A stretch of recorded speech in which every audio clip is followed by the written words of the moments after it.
This Steve Jones Show podcast is now loading. The Steve Jones Show podcast is presented by Sunbury Motor Company, Purdy Insurance, and Brewers Outlet.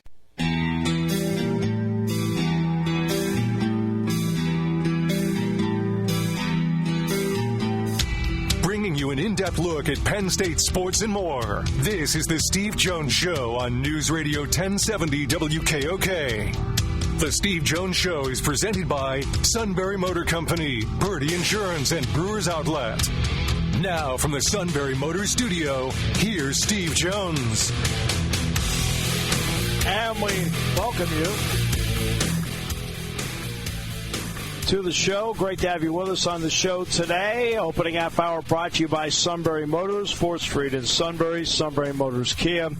Routes 11 and 15 in Hummel's Wharf and online at sunburymotors.com. Ford Kia Hyundai, best in new inventory, great pre-owned inventory with the Sunbury Motors guarantee. Terrific service department that backs it up every step of the way. Quick lane inspections, routine, difficult, all that. Sunbury Motors, 4th Street in Sunbury. Sunbury Motors Kia, routes 11 and 15, Hummel's Wharf and online at sunburymotors.com. Full show today. First of all, I do want to apologize to the audience about yesterday. I know we did run a best of show yesterday. I'm actually not in State College. I'm actually just outside of Boston. I'm in Lexington, Massachusetts right now. My godmother passed away, so I drove up here yesterday in the services this afternoon after the show, so that's why. Because I'm sure people were wanting to listen yesterday. I'm sure, Todd, like, what did you think of the game? And then they didn't get that. And that's why I wanted to apologize to the audience. But other things in life are actually a little more important, and so I came up for that. And then when the show's over, I'll go over there and pay my respects and see my cousins and everybody else that'll be over there as well. But she was also my godmother. 94, really, I mean, let's face it, terrific run. So about the game, I know we'll get Matt Catrillo here in a few moments.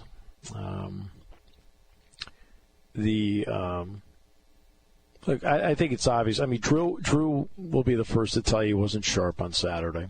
Made some good throws, but like, he just wasn't as sharp as he was in the opening game. And that happens. I mean, that's why I've always, for example, I was telling people about it. I said, look, take a Major League Baseball pitcher, Zach Wheeler, Garrett Crochet. I mean, for goodness sakes. Crochet, for example, who's just like been blowing everybody away. I mean, how many times he struck out Aaron Judge this year? They're playing Cleveland. They have a 5-1 lead. He gave up 4 home runs, so the Red Sox won the game, but the game was 7-7 when he left. He didn't have it. Last night he goes out in Sacramento against the A's, strikes out 10, gives up 3 hits, no runs, and back on track. I mean, some days you don't have it. The biggest issue right now they have is third down, and it's not as simple as they were 3 of 12 on third down. That's okay. You got to take. I'm going to take you a little bit inside as to what I think the issue is, where they've got to be better. It's not an issue. They got to have to be better. So far, if you are on third down and 5 or better, Todd, and you are 33% or better, that's really good. Well, Penn State in the season's 38%. On third down and 5 or better, they're 38%. On third and less than 4, in my opinion, you need to be between 55 and 65%, somewhere in that range. Penn State is 33% right now on third and less than 4. And on Saturday, it wasn't just the fact that they were 1 of 5 on third and less than 4. They were also then 2 of 4 on fourth down, and all those fourth downs were less than 4. So they've got to be better in the short yardage third down situations. They're actually pretty good on third down and 5 or better. They're actually pretty good. 38% is a terrific percentage. I mean, that's outstanding, to be honest with you. But you've got to be between 55 and 65 on third down and less than 4, and that's where they need to be better. And all the fourth downs Penn State's had so far have all been less than 4 yards to this point. So you see where I'm going, Todd? I think I lost Todd. I do. Hello, Todd. Hello. So you see what I'm saying? That is where they need to be better. I mean, you would think with this offense, this offensive line, those running backs, those tight ends, quarterback, the whole thing, they should be able to attain 55 to 65% on third and less than 4. And that's where it is right now. All the other parts are fine. Big plays, yeah, they got big plays. Wide receivers got involved. Ross made a great catch. They got Luke Reynolds involved at tight end. That's great. Catron ran for a career high 144. Had ripped off a career high 67-yard run. Gabe Wosu had a 72-yard punt. They blocked the punt. The out-of-bounds stuff on the kickoffs, don't get all worked up about that. I mean, I always love when people get worked up about things you shouldn't get worked up about. I can't believe you kicked that out. They're trying to do something there, okay? And they're trying to do something to show that they can do it, right? If he just needs to kick the ball out of the end zone, believe me, he can kick it out of the end zone. But when you're, at that point, you notice when they did it was later in the game. You're trying to experiment with something there, and it didn't work, okay? But it didn't hurt either, but it didn't work. Yeah. So I wouldn't get all bent out of shape about that. And, hey, now you got to go out and be sharper this week. Villanova will throw it. I mean, Pat McQuaid, I think, threw for 299 against Colgate. And they don't have a lot of transfers on that team. McQuaid's a transfer from Nicholls State. And the top receiver is a transfer from Princeton. But most of the guys on this team are homegrown developmental guys. So, hey. Penn State's a prohibitive favorite, so, you just go from there. I think Oregon opens Big Ten play at Northwestern this week. So, yeah. Your thoughts at all? I'm sure you had some thoughts. Honestly, my daughter had a soccer game. I saw the second half, which was a little bit better than the first half, it looked like. Yeah. Remember this, and it's interesting because, the second game last year was Bowling Green. Yeah. Right? You're like, what's going on here? It's like, come on. So, yeah. I do kind of agree with James, though, that I think it's kind of part of it is they're mixing so many kids in right now that I don't know if they have at all times if they are as cohesive as they need to be, which is what these 3 games are supposed to, improve and get everybody on the same page. So yeah, I wouldn't be super worried right now either. No, you just want to be sharp. That's all. Yeah, the whole point is like being sharp. So when I talk about being 33% in third down and less than 4. Hey, look, be sharp there. You've got the tools. Blow somebody off the line of scrimmage, get the yardage. Okay? I don't mind if you are in the 40s on third down and less than 4 if you have a very high fourth down percentage. Right? That doesn't bother me. Say you've missed 9 third down and shorts all year, but you made 7 on fourth down. Am I going to worry about it? No. But on Saturday, they were 1 of 5 on third down, less than 4, and they were 2 of 4 on fourth down. So you're talking about that's 9 plays, and they only converted 3 of them to keep the drive going. That's, you got to be sharper there, and they know that. Believe me, I'm not telling you anything they don't already know. So yeah, that's where we are. We'll have Merrill on today. That's good. So all the stuff Matt says, right, Merrill will be on to contradict it later. Maybe we got to get Dave Sims on. He can contradict Matt, too. No? Bad move? I just got to find a number. I have Dave's number. Dave Sims? I have Dave's number. Oh, yeah. The Bills game was incredible. If you're a Bears fan, you have to be supremely confused. How do you keep the Vikings the Vikings looked lousy for 3 quarters. The Bears were totally controlling them, and they let it get away from them. Wow. And the Steeler game was a lot of fun. We'll talk to Neil about that. I mean, that's a great start. I mean, remember when Boswell was said, "Hey, I need a new contract. I may hold out." And I said, "Get the dude your offense. Get him as much money as he needs." 60-yarder. I feel bad for my guy Tyler Glass now, the former Spike. He had a chance at a no-hitter last night.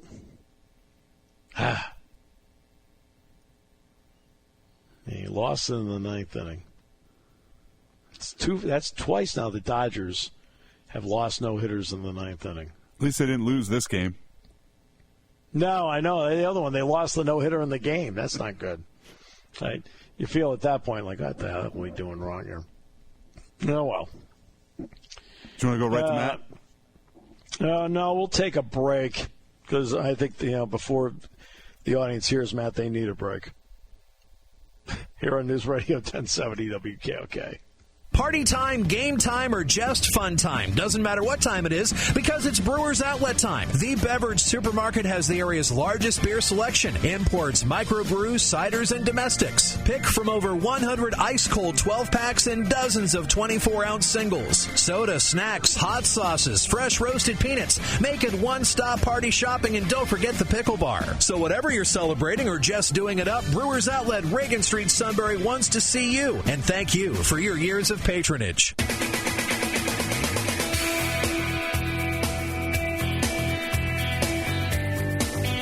Speaking of the man now that's been teaching his kids how to spit. That is the far incorrect answer. Teaching the kids that Jalen Carter is an example of what you don't do in life. And I'll tell you another thing.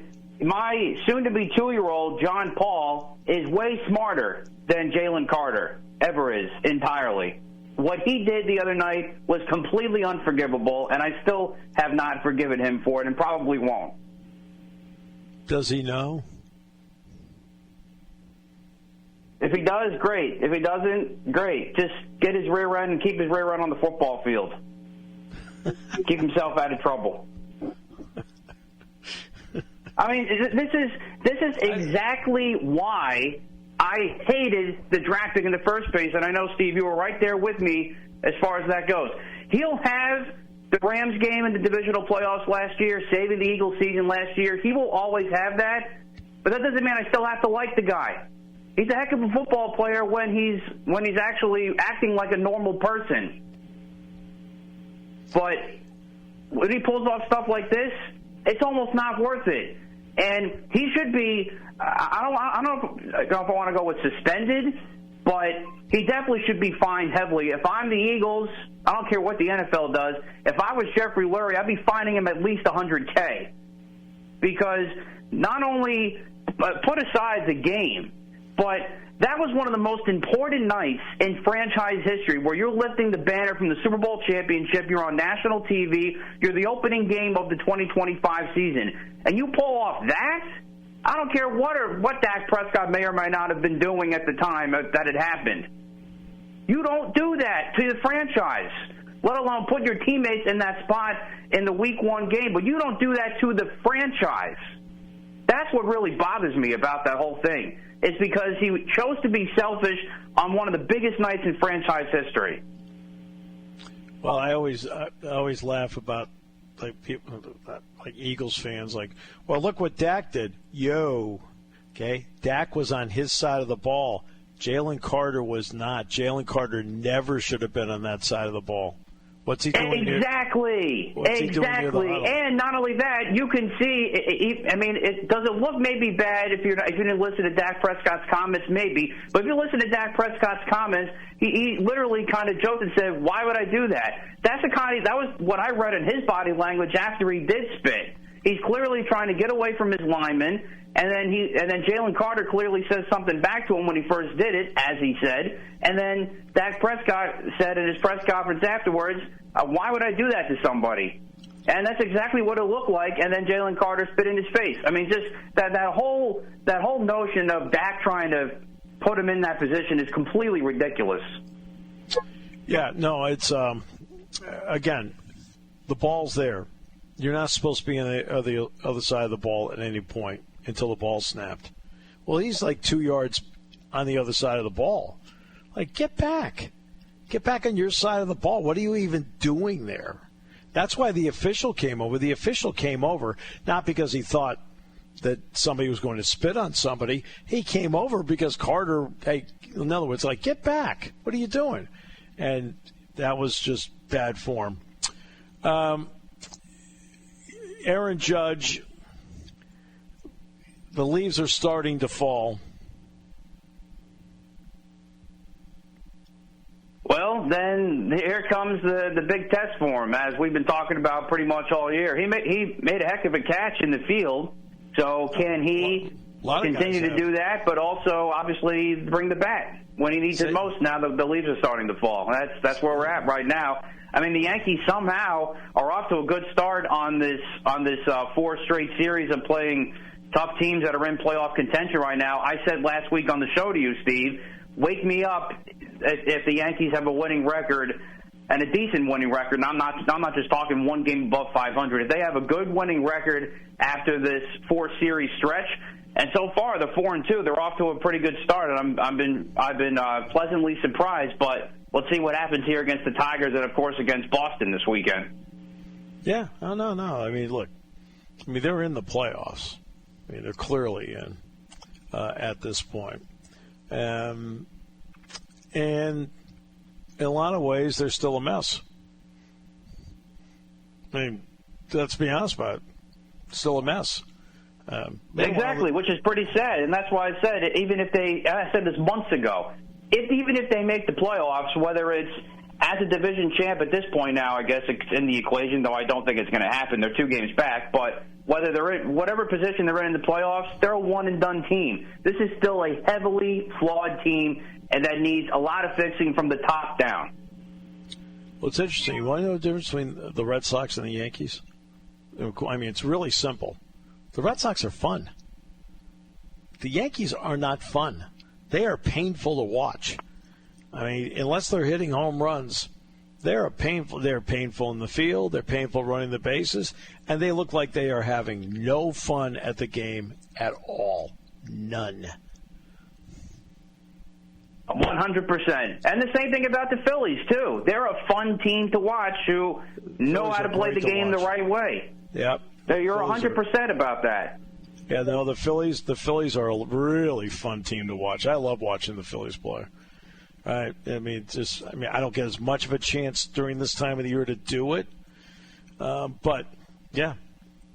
I mean, I think that's the difference. They're fun. Your team's agonizing. Yeah, I think that's another good adjective for it, especially when you're watching them in the field, and especially when you're watching the shortstop by the number 11. Oh, you don't have Jeter anymore? I still wish. Trust me, I do. Is he like Voldemort? You don't mention his name? Yeah, I mean, it's Anthony Volpe you're talking about. Okay, Volpe, when he came up, you went on for weeks in spring training when he came up that this was the savior at shortstop. You're telling me now I was obviously very wrong. I mean, sounds like your son Mark might have a better shot at it. I mean, he can certainly field the ball better, and he didn't even hit the ball for that matter.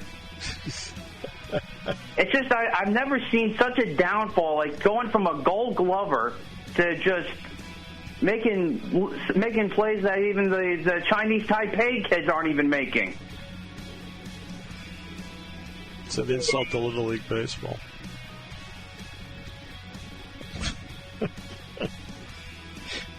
That's what I think. I'm just giving you my honest opinion. Well, we'll have Merrill Reese on. He'll contradict everything you said, so it'll be great. Then we're going to get Dave Sims on, and he'll contradict everything you said. Merrill, I always bow to the master.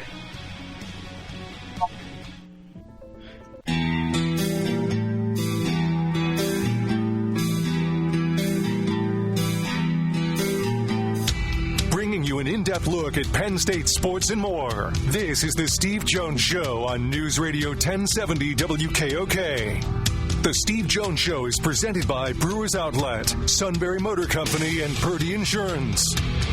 Now from the Sunbury Motor Studio, here's Steve Jones. And this half hour brought to you by Purdy Insurance, Market Street in Sunbury. Go to purdyinsurance.com. Auto, home, life, business, boat, motorcycle, RV, Medicare products. Got the Medicare open enrollment coming up. Steve Engel's the guy to talk to. They'll make sure you're fully insured. They will make sure they do everything to save you money. It's all at Purdy Insurance, Market Street in Sunbury. Go to purdyinsurance.com. In case anybody's wondering, okay, I know some of you out there do go to the quarterback club. You're like, well, wait a minute. If you're just outside of Boston, what about tomorrow? As soon as I'm done here, I will go over there, probably stay a couple hours, and then I will leave directly. I should be back between 1:30 and 3 o'clock in the morning. I'll be there tomorrow for quarterback club. All right. Do we have Doug? We have Doug. Hello, Doug. How are you? I'm doing very well, Steve. First off, and as you said, this is the most important thing. Sorry for the passing of your godmother. I tell you, football, I know a lot of people take it super seriously, but as you pointed out, there are many more important things than just the game of football. I actually did see her, by the way, in April, and it was complete happenstance, but I did see her and spent about an hour with her. 94, good run, whether we can say the same about the suit when the time comes, we'll find out. Well, we hope that doesn't happen anytime soon. No, we hope it's decades away, but say he gets to 94, will we say he had a good run? Well, I mean, by then he will probably have attended more Bloomsburg Fair events than any person ever living. So I would think that would be a good run. Yeah, we'll put that on the stone. All right, so Doug, Bucknell's 1-1. They got the home opener with VMI Saturday at 3:30. They went to Marist, and the balance was impressive. What does Ralph Rucker mean to what this offense can do? He means everything. By far, he's the best quarterback that I have seen at Bucknell. Now, Bucknell hasn't had a tremendous run of great quarterbacks. Had some interesting quarterbacks, like a converted wide receiver in Darius Wilson, who became a triple option threat quarterback under Tim Landis' tutelage. But other than that, they haven't had a great run. But Ralph is really also one of the better quarterbacks I've seen in the Patriot League now in 25-plus years. He is very, very dynamic, shall we say. So before Bucknell played at Air Force here a couple of weeks ago, Steve, one of the announcers for the Air Force radio team, had asked me, is there anybody you can compare him to? And I said he kind of compares, not saying he is, but kind of at least reminds me of someone like Brett Favre. He steps into the pocket, and he doesn't move much. He can run. He actually ran for a 15-yard touchdown on Saturday, but he is dead set on waiting to the last second. And like Brett Favre, he's a gunslinger, so he will throw it sometimes into coverage, believing in his ability and his receiver's ability to pull it out. But Drew Fulmer is a first-year offensive coordinator for the Bison, and I think, Steve, he really wanted to bring a more balanced offense to the Bison, and I think Bucknell has done that so far in the first couple of games. T.J. Cadden and Sam Milligan have been two of his top targets. What makes them so dependable for him? T.J. Cadden runs great routes. I think that's the first thing that you look at with him.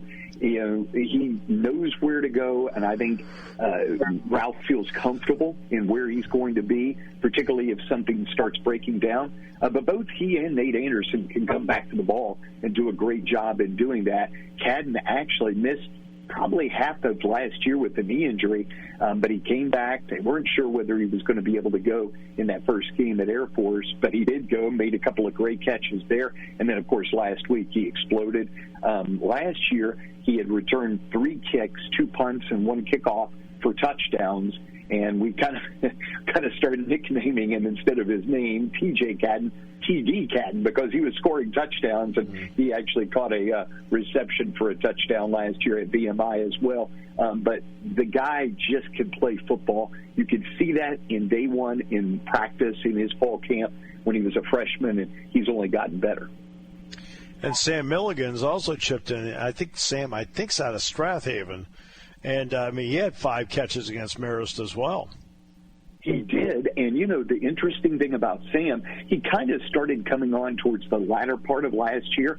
He is the biggest, most physical receiver I think I can recall at Bucknell. When he gets around traffic, he will run over defensive backs. He has such a very strong upper body. And actually in that Marist contest on Saturday, Steve, he jumped in front of a pass that I believe was intended for Cadden over, as we were looking at on the near sideline. He leapt in front of him, grabbed it, and then came across the field and almost scored. He got tackled at the 5 of Marist, but he is just such a physical being out there. And so he, Nate Anderson, TJ Cadden, Josh Gary, Bucknell is very, very blessed to have so many really good receivers. Tariq Thomas, who's just down the road from where I am now at Springfield Central, was the Patriot League Rookie of the Year last year. Where is he even better this year? Stronger. He is much stronger. He can really take hits better. He injured his ankle the last few games of last year, played at Holy Cross because he was going back home to Massachusetts. That was the next to last game, played against Colgate too. But you could tell in both of those games he wasn't 100%, but he really worked in the offseason so hard at trying to not only get his upper body stronger, but his lower body as well. And I think that is shown. And Coach Fulmer, Bucknell probably, along with the wide receiver core, the running back core is probably as deep, if not deeper, than the wide receivers. So a local product from Danville, Ty Stauffer, who played his first year at Army West Point, he transferred in the offseason to Bucknell. He got some carries on Saturday against Marist. He's a bruising-type runner. Logan Bush, TJ's younger brother, Michael Cadden. Bucknell has some really good running backs, but Tariq Thomas, I don't know if we'll see him in a Bucknell uniform next year. I hope we do, but you know how things go with the transfer portal and money and so forth. He's a really good running back. Any concerns that the top 2 tacklers on Saturday were both safeties, in Deuce Jeter and Terrion Williams? Well, now Deuce, he plays kind of a hybrid, so he can be kind of a linebacker or a safety, even though he's listed as a safety. So he's near the line of scrimmage, no surprise there. Terrion had his best game. He's a transfer from Stanford. He has, if you look up Terrion Williams in terms of social media, he has all of these agreements with big companies. He has his own nonprofit in Atlanta. He was one of the best top 100 players coming out of high school. Played 2 years at Stanford. Once they got rid of Coach Shaw, was looking for a place. Thankfully, Bucknell was where he landed. He'll probably play his 5th year somewhere next year at a big school too. But Terrion is a ball hound. He's probably a little bit better in the run right now than even in the pass, but he's very good in pass. So it doesn't necessarily surprise me. But Biagirelli, a freshman out of Lexington, Kentucky, Logan Busen, they both are good in the middle linebacker slots too. What is a little disconcerting is the defensive line. Now, Coach Bowers typically goes with a 3-down line front, so the defensive linemen are basically there to try and tie up blockers so that it frees up the linebackers or the defensive backs, whatever the case may be. That's a little disconcerting. Bucknell's defense is going to have to get better this week against VMI, certainly in 2 weeks against Lehigh and then Richmond down the road as well. Yeah, that's one of the suit's big problems. Every agreement he has is with a nonprofit. The freshman Logan Bison was able to get a pick in the game at linebacker. What does he mean for the future? Oh, I think, well, hopefully he sticks around. You just never know, again, with the transfer portal. For instance, Bucknell would have had a junior coming back, Gavin Willis, who's also from Kentucky. He's from Louisville, but he chose to transfer to Charlotte and was playing down with the 49ers there in the University of Charlotte. But Logan kind of, at least according to our defensive coordinator, Chris Bowers, Logan kind of reminds him of Gavin Willis And even Brandon Biagirelli, who was a freshman last year, big, strong middle linebacker, having another great start in the first 2 games of this is sophomore year. He thinks that Logan reminds him of both of those guys and the trajectory that both of those guys had. So I'm expecting that, if he sticks around, I hate always saying that, but in this day and age, you almost have to. He could be a really, really good defensive player for the Bison for his career. VMI took the money from Navy, lost, then gave back some of the money, gave it to Ferrum, and won. So, in other words, do you have any idea how good they are? I know one thing. Colin Shannon, the quarterback, is really good. He is a redshirt junior out of Sevierville, Tennessee, near Dollywood, if you will, in the Smoky Mountains and Pigeon Forge, et cetera. He has really thrown well against the Naval Academy, and also threw very well against Ferrum last week, over 200 yards passing. So he's going to be a very difficult person to handle. Last year, VMI had a really good running back in Hunter Rice. He kind of got things going in the second quarter, played the last 3 quarters, and kind of put Bucknell on its heels, even though the Bison won down in Lexington, Virginia, by 7. But Shannon got hurt in that game, and he didn't get to play the rest of the year. So I'm sure he has a thing or two out for Bucknell. He will be very difficult to handle. Owen Sweeney is one of his really good receivers, but also Noah Grievous has done a really good job for them. They do have a good running back in Aslan Scheidt, but we'll have to see how the offense performs, because they did lose a number of folks, including that really good running back from last year, Hunter Rice. It'll be 3:30 on Saturday. I'm sure you're looking forward to getting back home. And you and Charlie Fisher will be on the TV side of it, and the radio side will be handled by... What's that guy's name? Oh, God. I know. He wears a jacket and tie now. Yeah. Hey, I did want to mention, though, too, Steve, Saturday is Military and First Responders Appreciation Day. Oh, nice. Sponsored by Belfort Property Restoration. But there are free tickets abounding for those folks who are first responders, or those folks who have been able to be a part of our military here and give us the freedoms that we all enjoy. So we do want to welcome them. And, of course, the Virginia Military Institute is a great school to be able to have on that day. And I also want to mention, I am so honored to be sandwiched between 2 stalwart legends like Merrill Reese and Matt Catrillo. I mean, you can't get better than that. Crickets. Are you out of your mind? Good point. I mean, really. I was one thing you said, it's great to be on the same show with Merrill Reese. But my goodness. I mean, it's like going over to having one slice of bread that's from Panera and the other one's Wonder Bread. Good analogy. I like that. Okay. There's your sandwich. Doug, always a pleasure. Appreciate it, buddy. Hey, thank you very much. You take care and have a safe drive back to Pennsylvania. Well, thanks. I mean, Todd, did you fall out of your chair over that one? I didn't fall out of my chair. I knew you were going to go silent. What do you say about that? I mean, come on.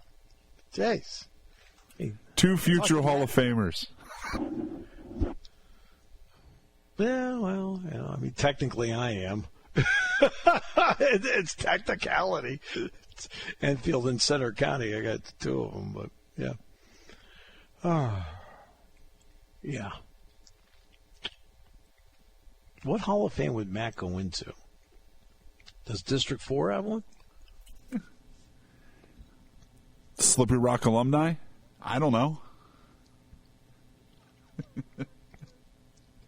Oh, boy. I didn't know I had to back up my joke with evidence. I wasn't prepared for that. On this show, buddy, you better be prepared. If you're going to make bold statements, I want to hear some support. All right. We'll come back more in a moment. Brought to you by Purdy Insurance here on News Radio 1070 WKOK.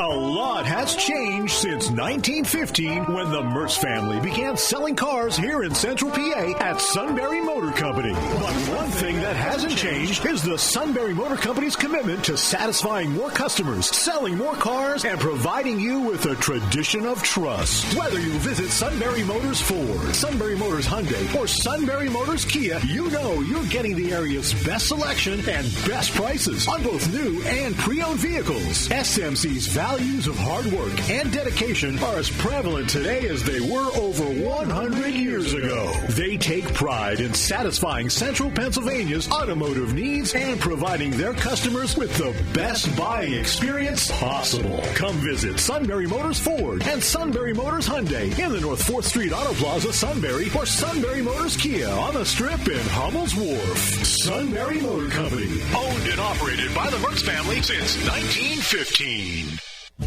Hi, this is Season. For over 100 years, the Purdy Insurance Agency has been protecting families and businesses of the greater Susquehanna Valley and beyond. With the experience of our trained and knowledgeable staff, you can rest assured that your needs will be evaluated and met by some of the industry's best representatives.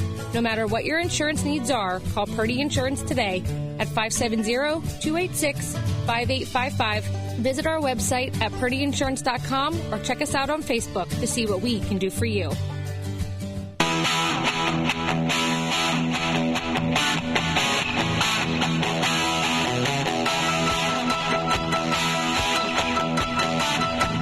On this Tuesday,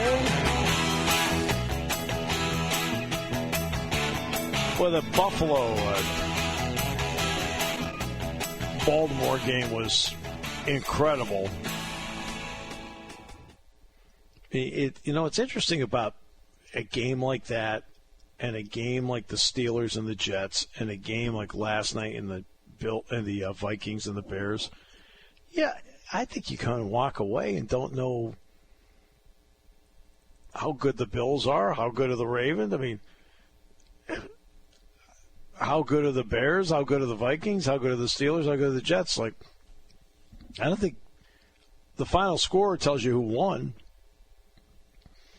but I can't tell you how good any of the teams are. Well, I think there's some clear things in the Steelers game that can't continue if they are going to be good, and that's some of the defensive problems they've had. Oh. And, I don't know how many today. Yesterday was the first day I had to get up with my daughter for school since my wife went back to work yesterday, and it was amazing how many people, like at 7:30 in the morning, were waking up going, "Holy cow! I went to bed when it was 40 to 25." I stayed up and watched the whole thing. I kept waiting to see if there was going to be a pivotal moment that was going to swing it one way or the other. And when Derrick Henry fumbled, it was like, ooh, this could be it. All right. That's what I had it on in the background. I was doing stats, and then when I heard he fumbled, that's I paid attention for the rest of the game then again. Yeah. I mean, it was crazy. But I can't tell you if the Bills are really, I can't tell. I can tell you Josh Allen's really good. That's about it. I knew that, and I already knew that Lamar Jackson was really good, so I didn't learn anything there. But golly, I thought Green Bay looked great. I mean, they look really good against Detroit. I think we talked about it when he retired, but I think you can really see how much the Lions are going to miss Frank Ragnow. Yeah, no, and that's what's interesting about the Vikings had to revamp their offensive line, and Detroit has to revamp its offensive line in some ways. And you can see that. And people don't talk about the offensive lines, but I mean, you're not getting anywhere without those guys. You'd think Penn State fans who had to watch some of those offensive lines a couple years ago and have to watch this one would understand. Oh, I know. No. I go the first. I mean, when James walked in, they had 4 offensive linemen. I mean, now they have 22. You know that? They have 22 offensive linemen. Like, wow.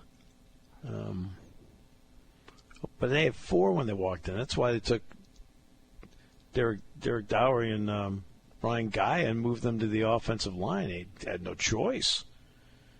I mean, they had to get somebody over there. You know, and the guy ended up being a captain on the team and was a center. But he had 4. And that's why I think when you look at USC and how long it's taking USC to get back and how they've been kind of wandering through the wilderness to get there, when they got knocked down to 75 scholarships for a few years, that was the biggest issue they had.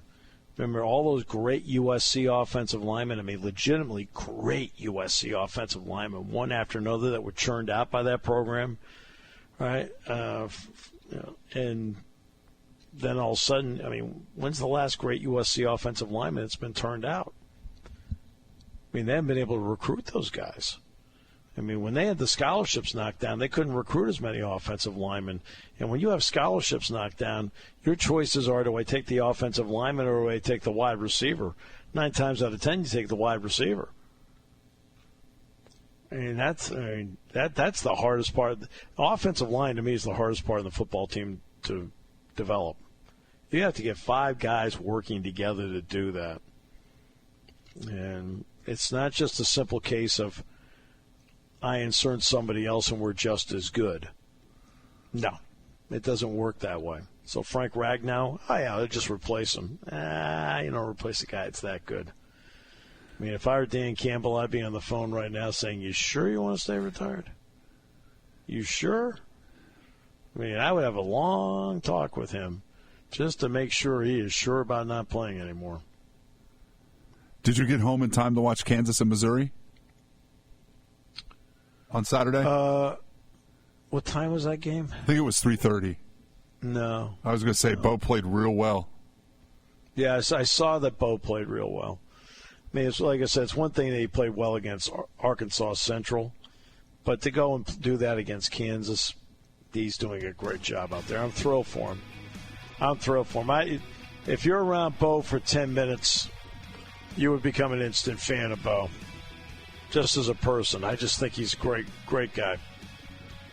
So that's why I hope he has a big season. All right, Neil Coulong next half hour. Merrill Reese in the final half hour.